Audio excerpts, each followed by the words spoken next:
Hey, a little addendum to my last video here. Now, obviously, I wouldn't consider myself a friend of Gaddafi's or anybody else in the power elite. Okay, so let's just dispense with that notion right away.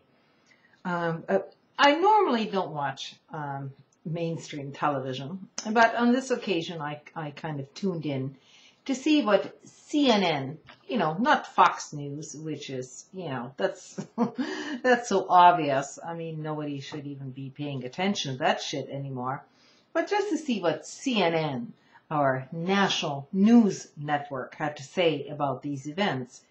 And essentially, it was so disgusting and so biased that I only have to say that for some reason, CNN and their commentators, the network itself, is essentially completely behind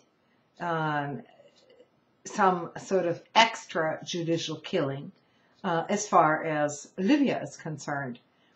So what they're supporting, in essence, is the notion not of democracy, but of lawlessness in Libya, where the mob rules, they get to, decapitate a dictator, or so they say.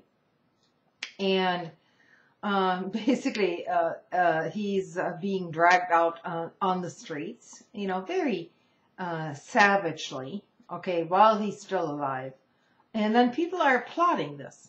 People are applauding this. Now, to me, this is not the rule of law, okay? It flies into not only many international conventions, namely Geneva Conventions, in which you treat your enemy in war, not by subjecting them to crowds, to anger, to humiliation of any kind. I mean, this is part of the Geneva Conventions, which the United States actually used to favor at some point. Well, evidently that's all gone out the window now. And what they now favor is mob rule. And anybody who couldn't see this coming is basically a fool. The entire mission in Libya, the so-called liberation of Libya, or on humanitarian grounds, was essentially just a pretext for regime change. And regime change in the sense that the death of this dictator will just usher in another dictatorship, which is also going to kowtow to Western objectives, which is about energy, about resources, and all that stuff. So it's not even a secret anymore. All you have to do, there's so much information out there on all of this. All you have to do is look it up instead of listening to your mainstream media on CNN saying that, oh, well, people were brutalized by the Gaddafi regime. But evidently they weren't brutalized by NATO bombing in Libya. None of that matters because it's all a false equivalency. And so it doesn't matter whether anybody speaks up. What matters is the stock market value, the stock market, the shareholder value of the oligarchs in which is global. It's global, which only goes to show that the resistance against all this must also be global, because otherwise it won't succeed. It's a constant to and fro between might makes right versus actual justice.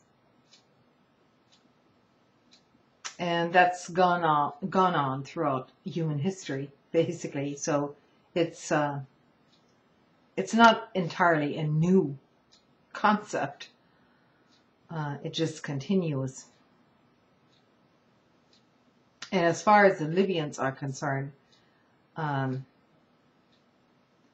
sure most ordinary people in Libya, are not in support of war and mayhem and cruelty.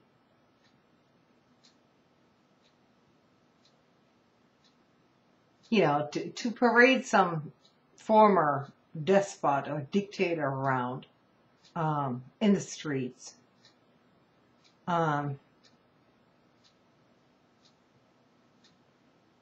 Is about as productive as the French Revolution was in terms of their excesses, because it will cause its own backlash then, and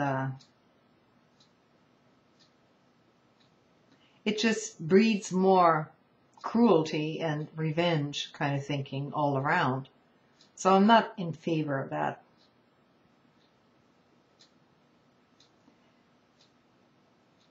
It would have been interesting to see Gaddafi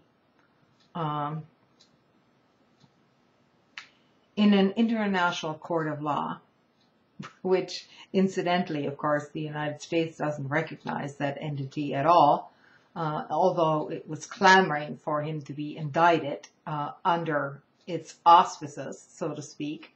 That's another doublespeak going on here. You want somebody to be indicted in The Hague when you actually don't recognize that court. But yeah, you applaud it when it serves your purposes. But let's just say the guy had a fair and completely independent trial. And what information this guy could have leaked, could have brought forth in terms of cooperation between governments that ordinary people are hardly aware of, and the hypocrisy all around.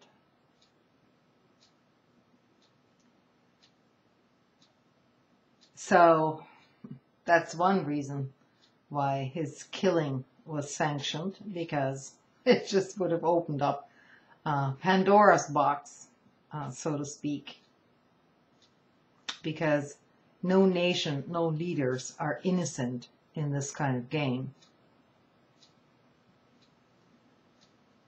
And it would have shown, perhaps, one more time, that ordinary citizens are not really being fed the information that they should have been entitled to all along. Quite the contrary. We're all being duped.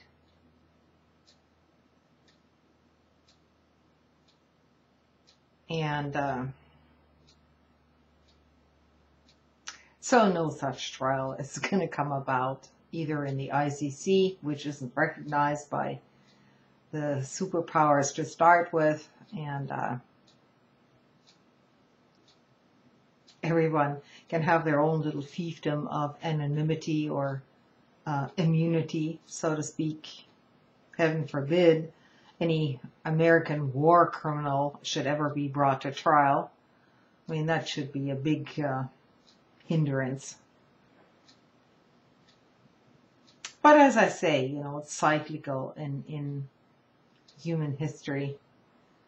So it's not exactly a new problem. It's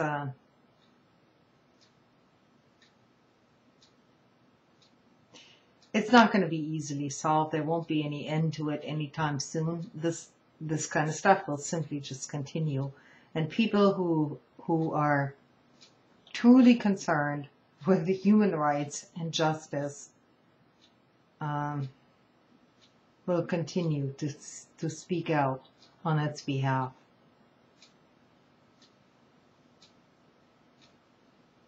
Even if it costs a lot.